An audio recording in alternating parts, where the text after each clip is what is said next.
Danas ćemo pokušati iz mlijeka stvoriti sir.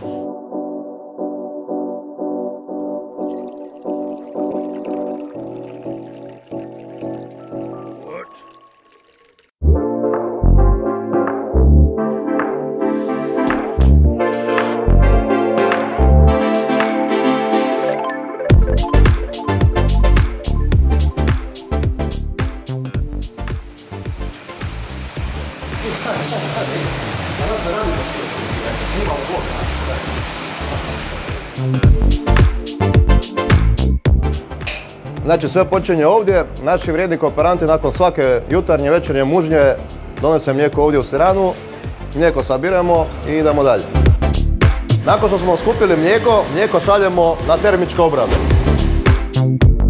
Mlijeko šaljemo na termičku obradu ili pasterizaciju da bismo uništili nepoželjne mikroorganizme.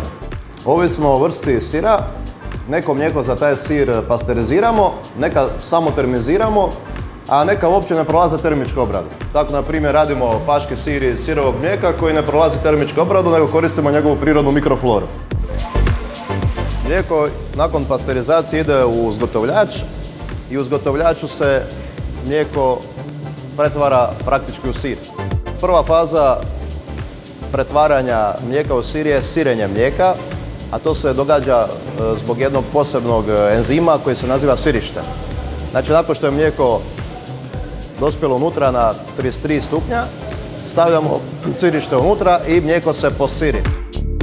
Kad se stavi sirište, najbitnije je da se to sirište dobro promiješa u mlijeku, tako da bi se ravnomjerno rasporedilo i da bi enzim ravnomjerno djelovao.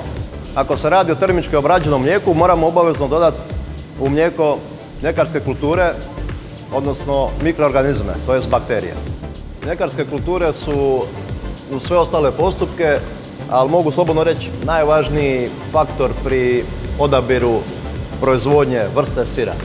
Znači, ovisno o mikroflori ili odabiru mljekarskih kultura možemo dobiti iz mlijeka na tisuće vrsta sireva.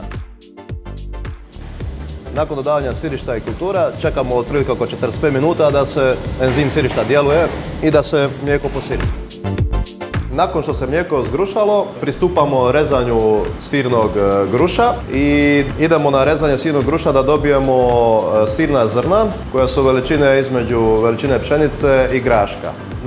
Nakon tog procesa rezanja idemo dalje sa dogrijavanjem te takozvane sirne mase koju činu sad ta sirna zrna i sirutka.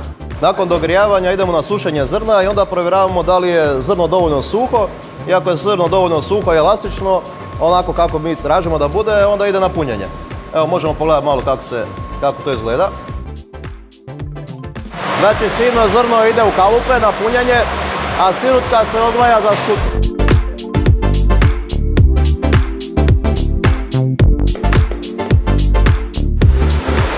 Nakon punjenja sir ide na prešanje.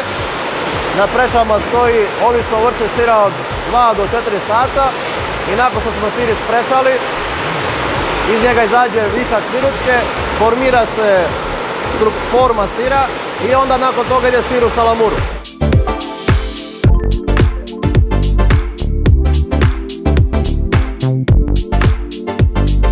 Nakon što se sir izvadi iz kalupa, sir ide u salamuru, a salamura je, ajmo reći laički rečeno, slana voda. Iako nije baš to tako, ali možemo to tako nazvati. Sir stoji u salamuri otprilike jedan dan, nakon što salamure ide vani na sušenje i ide u zrionicu.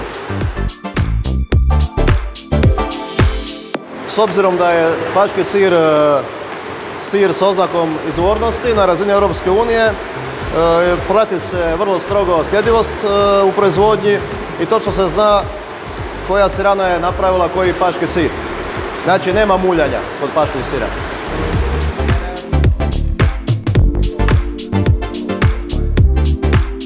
Milane, ča ti radiš?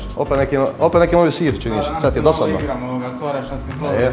A šta će to biti? Nešto će biti zanimljivo za muški dio populacije. A, odlično, super, odmah idemo u proizvodnju.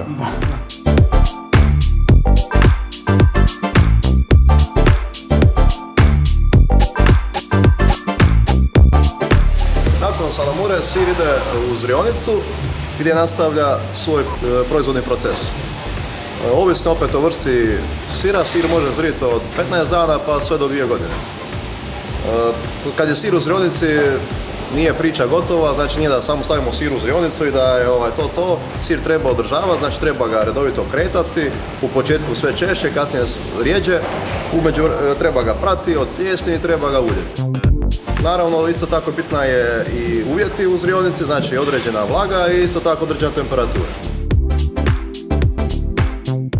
Sir može ostati u kolutu, a može ga se izrezati, ide na kraju etiketa i to je to.